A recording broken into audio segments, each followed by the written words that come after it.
Buenas tardes para todas y todos los que nos encontramos en este lugar, en esta reunión. Como ya se había anunciado en el grupo, es un tema de repaso que voy a tener en esta tarde. Se titula Giro profético de derecha a izquierda. Hay unos puntos fundamentales que debemos tener presente. Primero, que la historia es complicada. Segundo punto, la narrativa profética es lo simple y también es verdadera.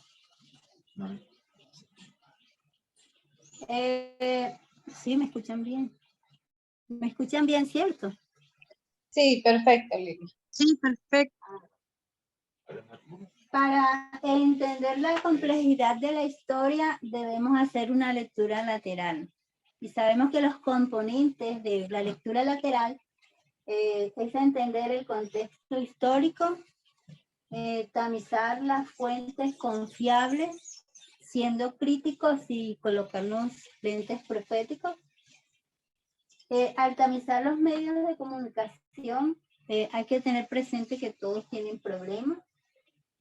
Y para identificar estos problemas, los ancianos nos guiaron a entender qué significa ser de la derecha y qué significa ser de la izquierda. ¿Por qué? Porque hubo una transición, hicimos una transición. También otro puntito para tener presente es que teníamos un periodo de tiempo,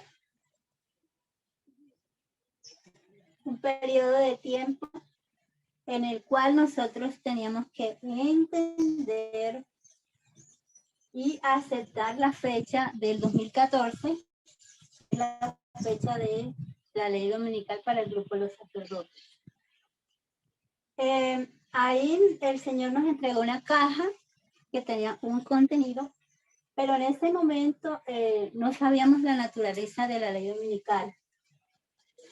Y del 2014 al 2021, en este periodo estábamos obligados a entender los eventos externos de esa ley dominical. Y a través del clamor de medianoche, el Señor nos fue guiando y en el 2019 fuimos dirigidos hacia los eventos externos. Hubo 4 profecías que nos forzaron a movernos de la derecha a la izquierda. La primera es el entendimiento de la mayoría moral hacia la historia del protestantismo. El segundo es el entendimiento de la línea de los Netineos y nuestra línea. El tercero, Pirro y la relación entre el rey del norte y el rey del sur. Y la cuarta es el entendimiento de 2016 y la batalla de Ipso. En esta tarde vamos a concentrar nuestro estudio en el primer tema profético, que es el entendimiento de la mayoría moral. Voy a borrar el tablero para seguir así.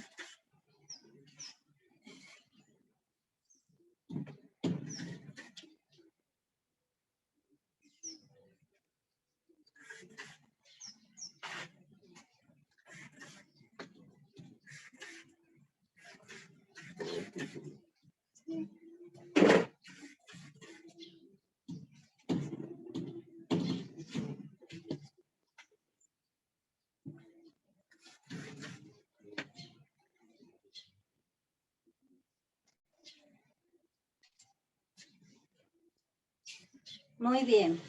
Entonces, vamos a ver las 3 historias del protestantismo.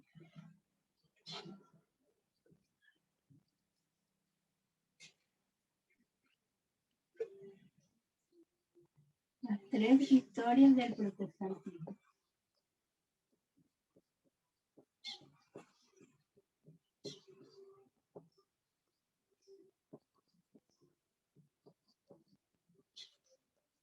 Las tres historias del protestantismo.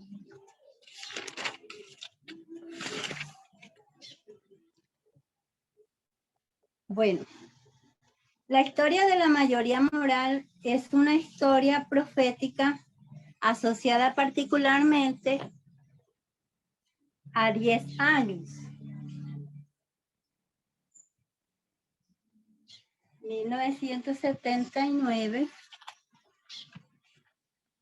a 1989. Un periodo de 10 años, ¿verdad? En el 2018, como habíamos dicho, tenemos la medianoche. Y a partir de ahí es donde hicimos la transición como habíamos dicho antes. Así que acá hago un cambio de ideología. Hubo un cambio de ideología.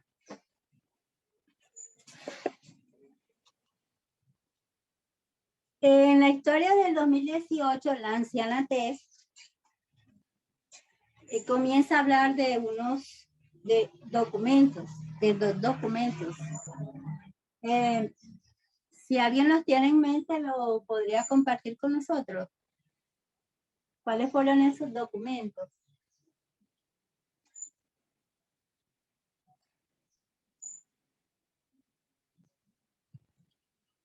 Bueno, entonces si no nos acordamos, yo les digo.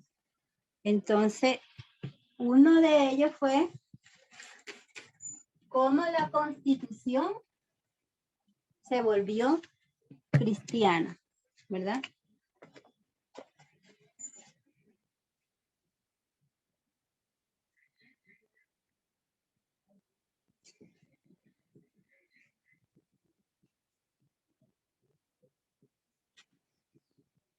Se volvió cristiana.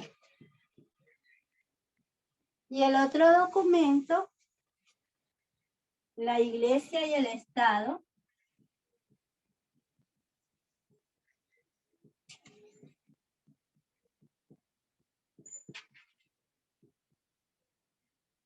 la Iglesia y el Estado y la República Primitiva.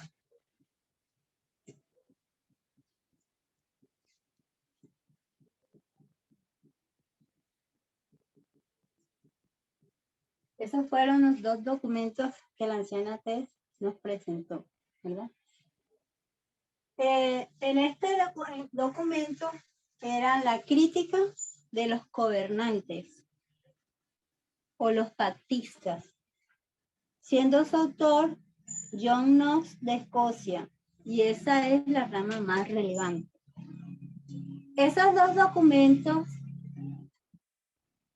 son para que nos llegaron, para que tengamos una imagen más clara, más amplia, en particular sobre la historia evangélica, para que podamos analizar el protestantismo. Entonces, de 2018 a 2019 tenemos esa transición, como lo había dicho antes. Las tres historias del protestantismo son tres. La primera, 1863 a los años 1900. La segunda, 1940 a 1950. Y la tercera es la de 1979 hasta la segunda venida. Hasta la segunda venida. Vimos esta historia, la primera historia, fue una historia de falla. La segunda también fue una historia de falla. Y por contraste, la tercera es una historia de éxito. Aunque en esta historia, en la segunda historia, tuvo sus éxitos, tuvieron sus logros, pero al final, pues no lograron el propósito, que fue cambiar la Constitución. Bueno, en esta historia,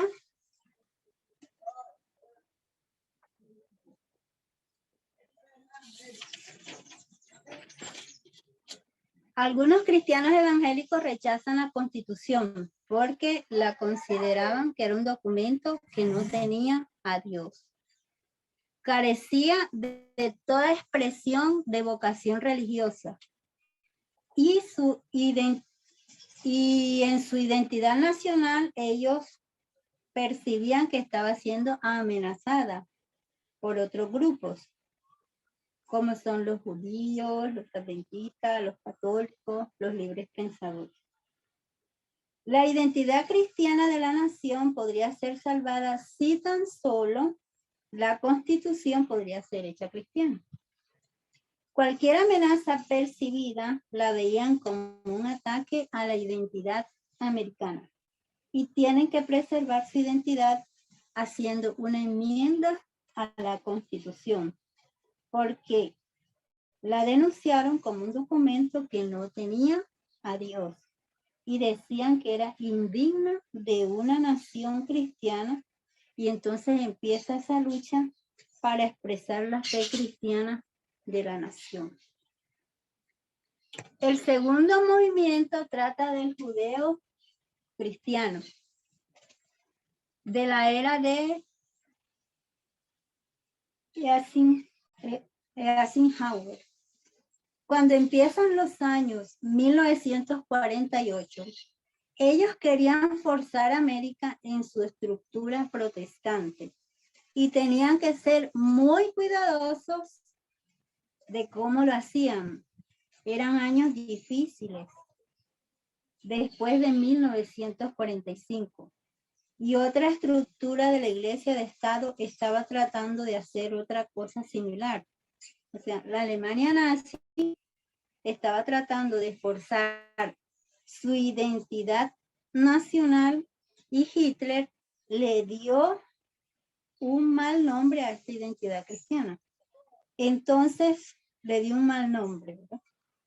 Entonces, tenían que ser muy cuidadosos en los años de 1950, porque ellos no se querían parecer ni fascistas, ni tampoco comunistas. Entonces tenían que arreglar las cosas para que el mundo no los viera de esa forma, no los relacionara con ellos. En 1798 los protestantes no estaban hablando sobre la necesidad de un Estado de Israel. Tuvieron que desarrollar ese mensaje como su identidad, como el Israel moderno. Y la batalla de Armagedón.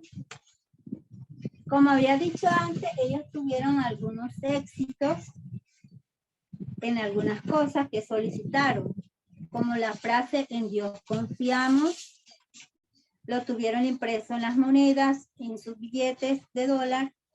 El lema fue inventado en los años 1940 a 1950 y se convierte en el lema nacional. Otro lema que tenían en esa historia es "una nación bajo Dios".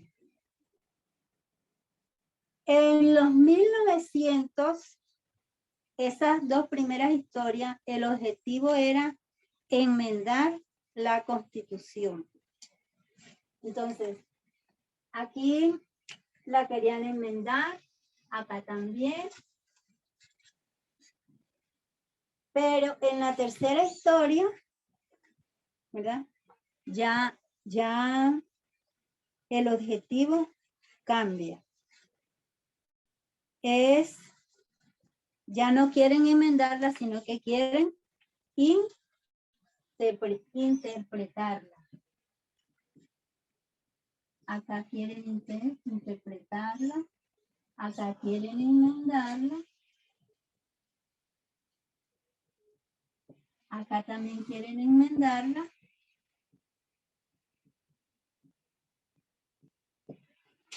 Aquí la odian la Constitución.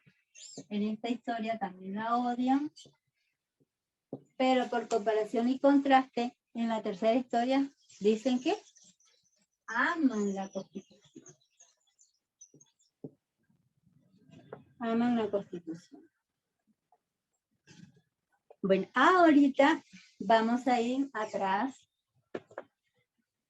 un poquito atrás.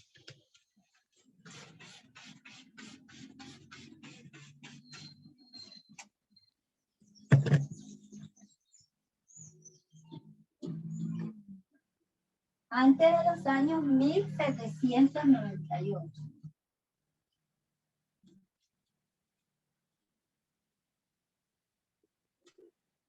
Hubo tres grandes divisiones en el protestantismo.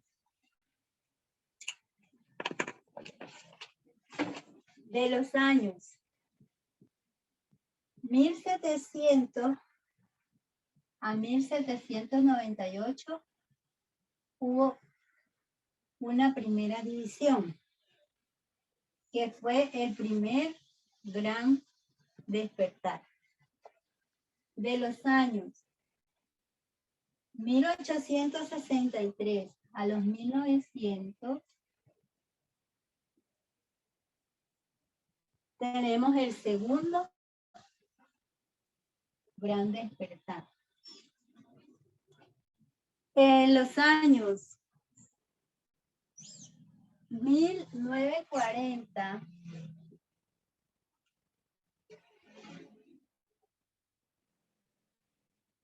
a 1950 tenemos los fundamentalistas.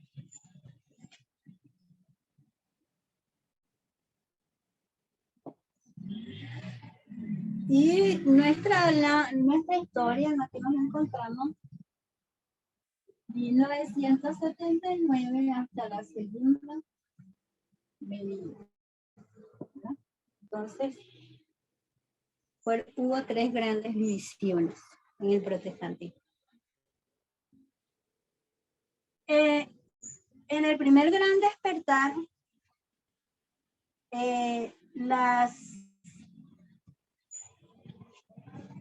la división que había era entre el lado nuevo y el lado antiguo.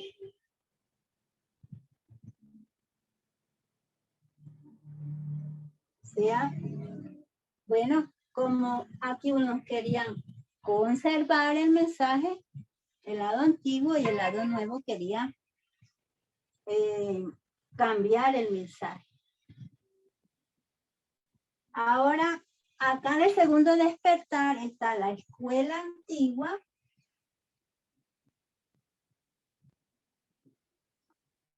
y la escuela nueva.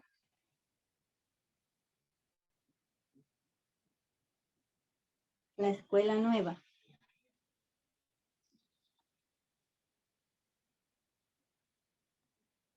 Y la misma, se repiten los mismos objetivos.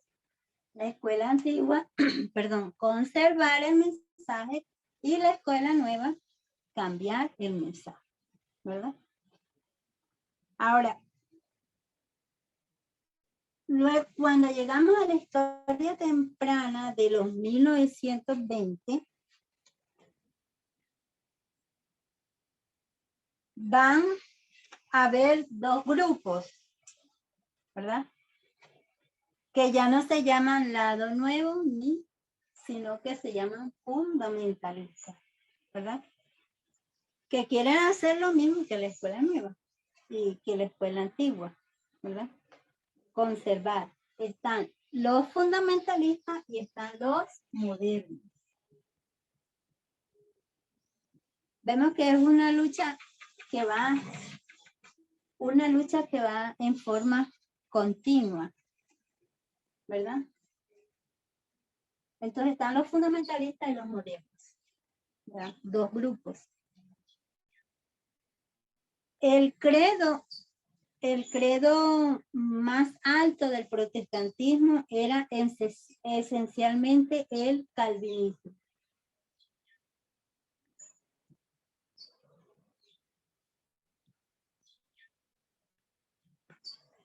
Era el calvinismo.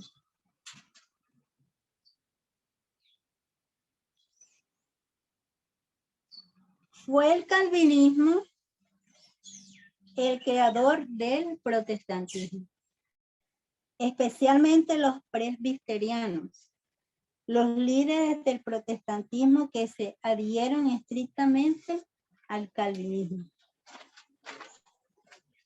El segundo gran despertar fue una revuelta contra el calvinismo, enseñando a las personas que tienen libre albedrío para elegir la salvación, tanto en asuntos religiosos como en asuntos personales y políticos. En esta historia del segundo gran despertar, ya en otros temas, bueno, ya sabemos que ese gran despertar se dio a través de campamentos, de campales, y sabemos que de allí, del segundo gran despertar, salieron dos grandes iglesias, que fue la iglesia adventista del séptimo día y fueron los mormones. Y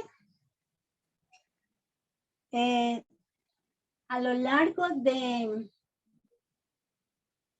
esta historia fue una lucha interna, o sea, descrita como la revolución religiosa de la Revolución Americana, ¿verdad? Entonces, había eventos externos y había eventos internos, y también internamente dentro del protestantismo se estaban dando esas luchas y había un cambio de pensamiento, ¿verdad? En esta lucha también surgen dos universidades, que es la Universidad de Oberlin y la Universidad de Princeton, que se establecen en el norte, porque en el norte es donde se concentraba esta lucha. La Universidad de Oberlin había sido establecida en el año 1863. Disculpen, 1833. Directamente conectada con el segundo gran despertar. Y sabemos que está también conectada directamente con la historia milerita. Y hay algo importante, un punto importante en la Universidad de Albany, que fue la primera universidad que permitió la coeducación.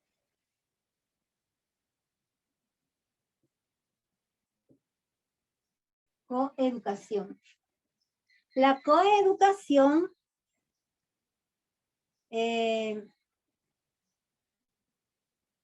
educativa, o sea, parte del principio de igualdad entre sexos. Pero allá en aquella historia, o sea, este es el concepto que ahí que encontré en Wikipedia, el concepto de coeducación, ¿verdad? que parte del principio de la igualdad entre sexos. Pero aquí en esta historia, la Universidad de Albany fue la primera universidad que recibió alumnos afroamericanos, así como también a los blancos. Y también insistían que las mujeres podían tomar sus propias decisiones en lo que respecta a la salvación. Así que aquí vemos que hay un avance, un pequeño avance, ¿verdad? Los teólogos calvinistas se establecen en Princeton y desde allí defendieron el fundamentalismo.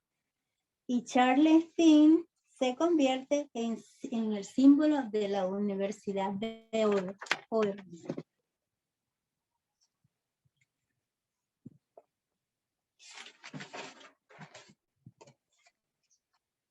Por otro lado, los modernistas, ellos tratan de cambiar al protestantismo. Y parte de lo que ellos estaban enseñando era sobre la evolución de un segundo advenimiento. Decían que la segunda venida no era literal, que el nacimiento de Jesús no era virginal, que los milagros de Jesús nunca habían ocurrido y que la Biblia no es históricamente exacta. La razón, la que la línea del lado nuevo, el lado antiguo, la escuela nueva, la escuela antigua, los modernos, los fundamentalistas, ¿verdad? Ellos van a la Biblia, la cuestionan, pero no la cuestionan con una metodología, sino que la cuestionan en su forma de pensar, en su pensamiento, ¿verdad? Y por eso llegaron a tantas conclusiones extrañas. Estos estudios nos fueron dados a nosotros es para que rastremos el hilo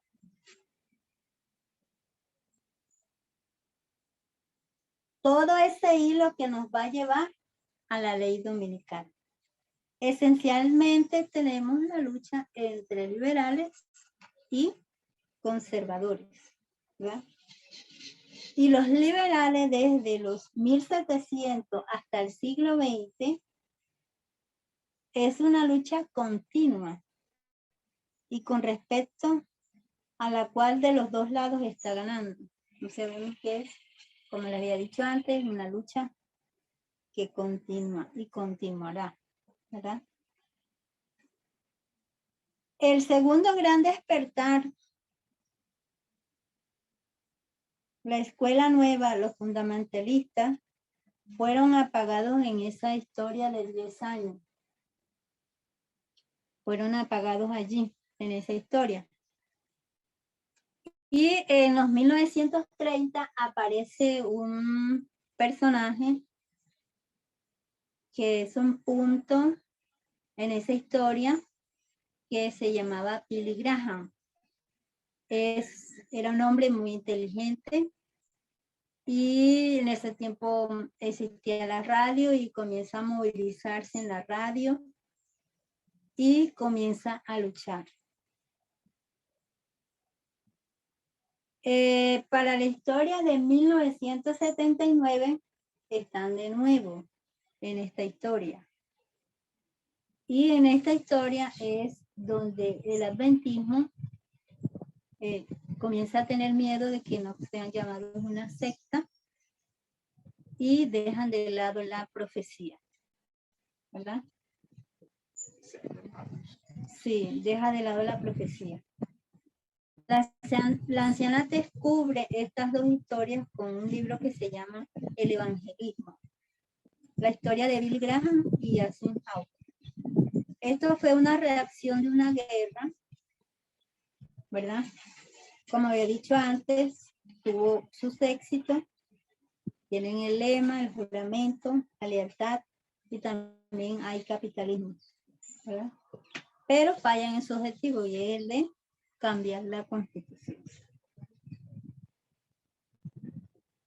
Billy Graham empieza a perder influencia y como había dicho antes, bueno, el adventismo comienza a tener miedo y entran en una etapa de hacer transigencia y toman una posición neutral. Y sabemos que eso no es correcto. A la final hay que tomar una decisión, posicionarse de un lado o posicionarse de otro, ¿verdad?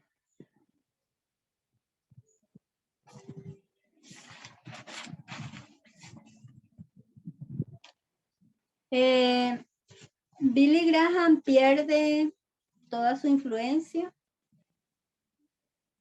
trata de unificar las diferencias entre los fundamentalistas y los modernistas, pero pierde toda su base fundamentalista. Y vemos ya después del caso del Waterway, empieza a perder toda su influencia política y ya se convierte en un mito. Para finales de los 1970, la influencia de Billy Graham ya estaba muerta sobre los fundamentalistas. Entonces, entre los años 1960 y 1970,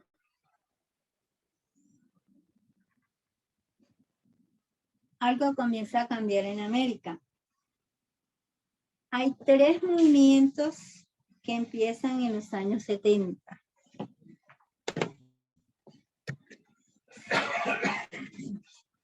Vamos bien.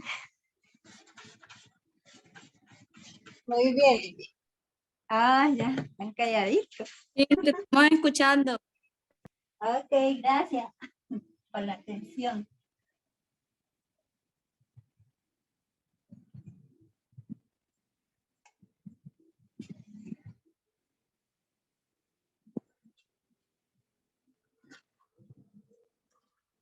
Entonces, como dije antes, para los años 1970,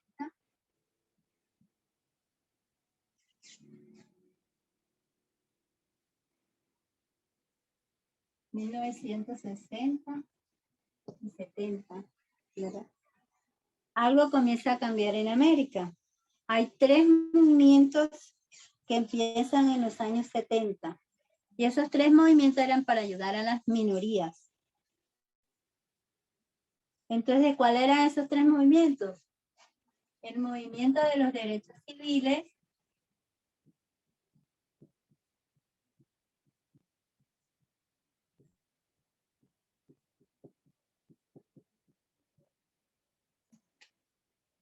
el movimiento Stone. ¿Alguien me dice cómo se escribe? S-T-O-N-E. N-E. S-T-O-N-E. Eso. S. Y el otro, Welles, W. No. Stone al final es, después de la N es la E. ¿No? O sea, estás hablando del de 1969. Sí, el derecho Stonewall, el movimiento de los LGBTQI. LGTBQ. Sí. Ok, Eh, bien. W-A-L-L. Entonces, W, A, W. Exacto. Ok, gracias, muy amable. Stonewall. Y la revolución sexual.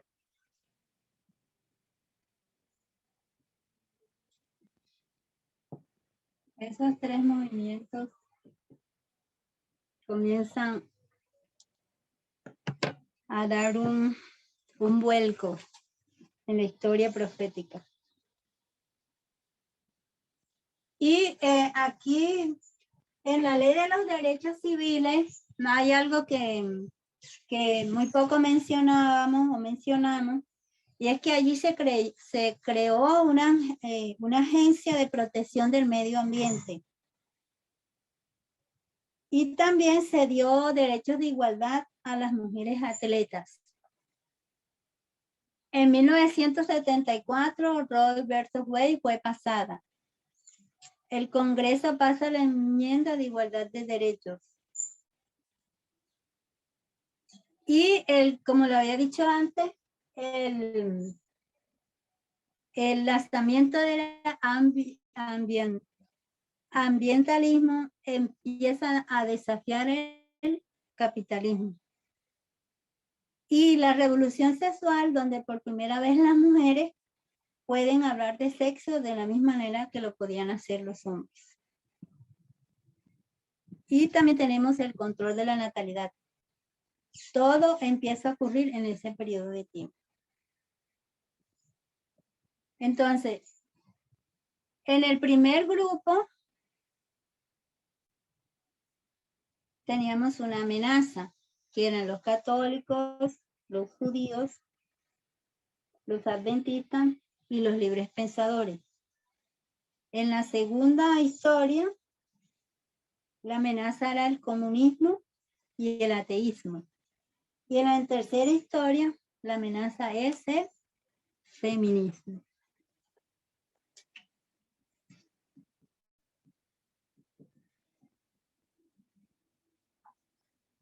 El feminismo es la amenaza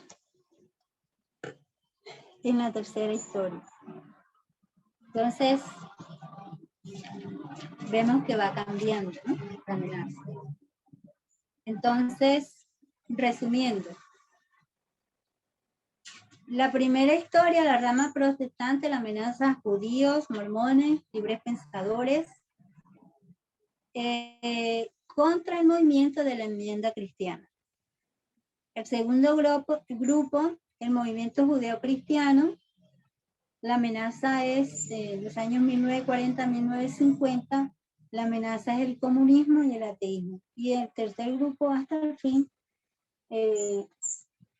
la amenaza será el feminismo radical. Ahora, ¿por qué nace la mayoría moral? Entonces, la mayoría moral nace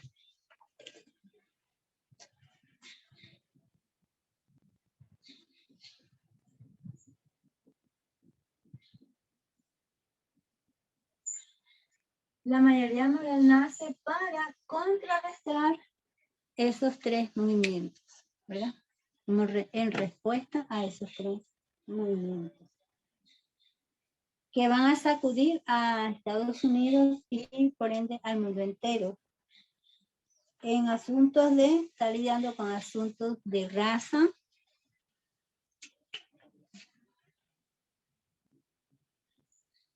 género y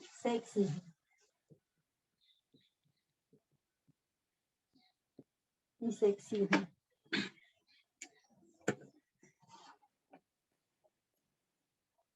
Entonces,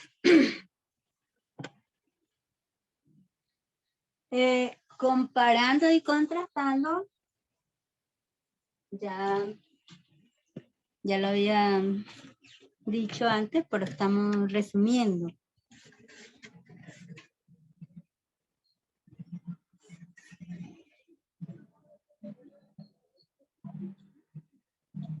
Estamos resumiendo, ¿verdad? Entonces, tenemos entonces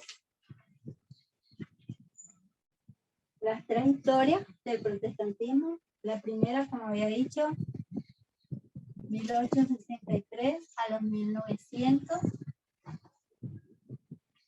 Aquí el movimiento de la enmienda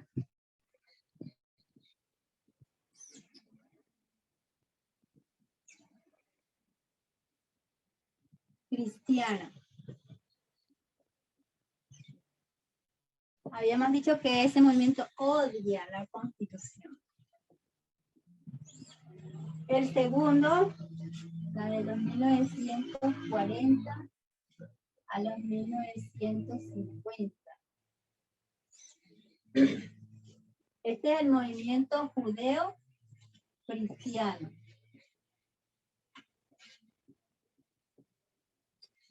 También odian la Constitución.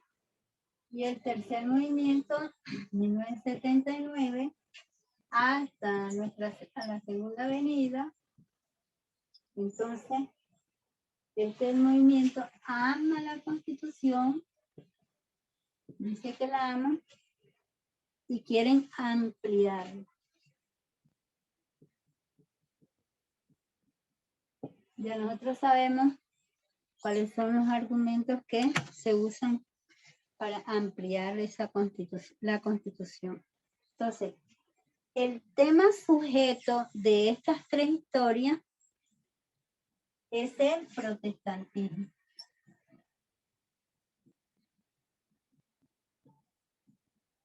Ese es el tema común de las tres historias. En estas tres historias hay nacionalismo.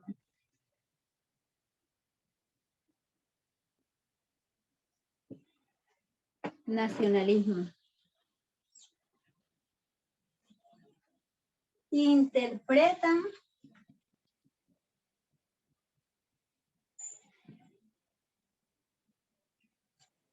la identidad nacional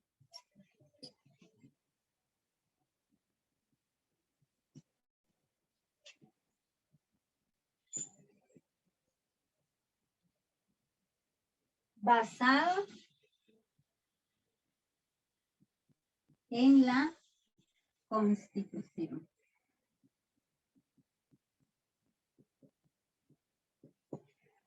En la Constitución. Y es donde comienza a luchar. O sea que el campo de batalla es la Constitución. La Constitución. Ya terminé. Si hay alguien del grupo que quiere ampliar, bueno, quiere preguntar o quiere... Este es el momento. Creo que en una parte cuando mencionabas que el adventismo tenía que tomar una posición en ese tiempo donde estaban estos modernistas que decían que, o sea, que ponían en duda o que cuestionaban la Biblia. Y los otros que eran los fundamentalistas, que de esa parte estaba Billy Graham y ellos, a mí me resulta bien interesante ese caso porque yo recuerdo desde hace mucho tiempo cuando el anciano Marco y el anciano Jeff hablaban de ese periodo de tiempo, ellos se referían a un libro que era Preguntas sobre Doctrina y él decía que el adventismo publicó ese libro para de alguna manera conciliar sus posiciones con ambos bandos prácticamente. Este, recuerdo que allí estaba este personaje que era Leroy Edwin Froome, que fue el que cambió la interpretación del movimiento adventista, cambió esa interpretación sobre el continuo que hoy sostiene la iglesia. Esa interpretación la planteó fue él en ese periodo de tiempo. Y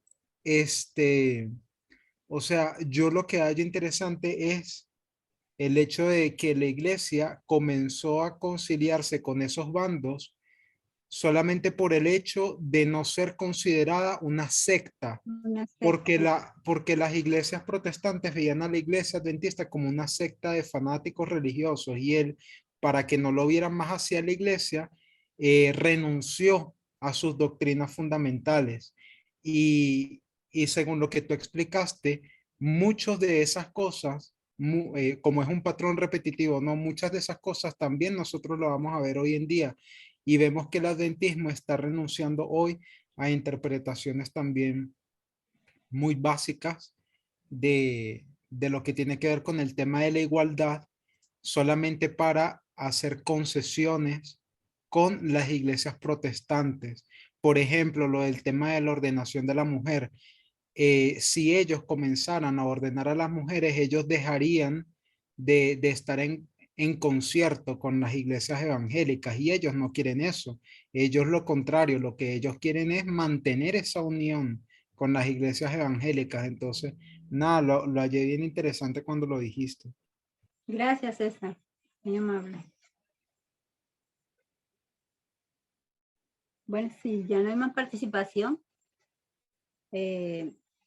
oremos. Martica, ¿podrías terminar para nosotros la oración?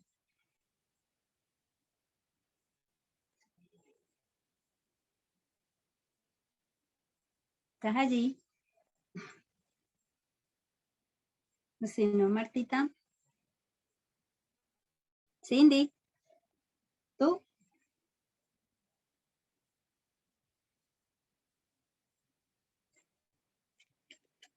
Tiene el micrófono abierto. Sí. ¿O no? ¿O yo oro? Oremos. ¿Me escuchan? Sí, te escuchamos, Sí, Lili. sí. Ok, oremos. Bondadoso Dios, muchísimas gracias por nuestros líderes.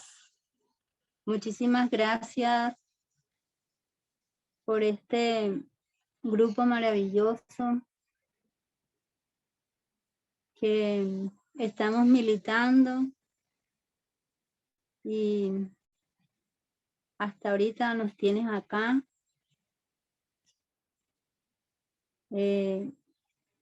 Hacemos parte de esta iglesia triunfante. Queremos pedirte que nos sostengas con tu gracia hasta el final y que podamos aprovechar este tiempo tan cortito para que repasemos por el poder de tu Espíritu Santo, este mensaje sea clarificado en nuestra mente, internalizado en nuestra vida y se pueda ver reflejada tu imagen en nuestras vidas. Bendícenos en esta nueva semana que comienza. Gracias por todos los que nos encontramos aquí reunidos a través de este medio. En tus manos de amor colocamos la vida de cada uno de los que estamos aquí de rodillas y también la vida de tus siervos y todos los ancianos y directores de grupos que están en el mundo entero. No hay palabras para agradecerte tanta bondad y misericordia. Gracias por sacarnos de la oscuridad y gracias por el clamor de medianoche que nos guiará hasta la segunda venida. Amén. Queremos ser sellados, queremos ver tu rostro. Danos, Señor, la victoria sobre el pecado. Danos, Señor, amor por las almas. Y danos, Señor, sabiduría del cielo. Danos los frutos de tu Espíritu Santo. La bondad, la benignidad, la fe, la mansedumbre, la templanza. Que sea, Señor, tu carácter moldeado en nuestra vida. Amén. Gracias, muchísimas gracias, mi Dios. En el nombre de Jesús lo pedimos. Amén. Amén. Amén. Muchas gracias, Lili.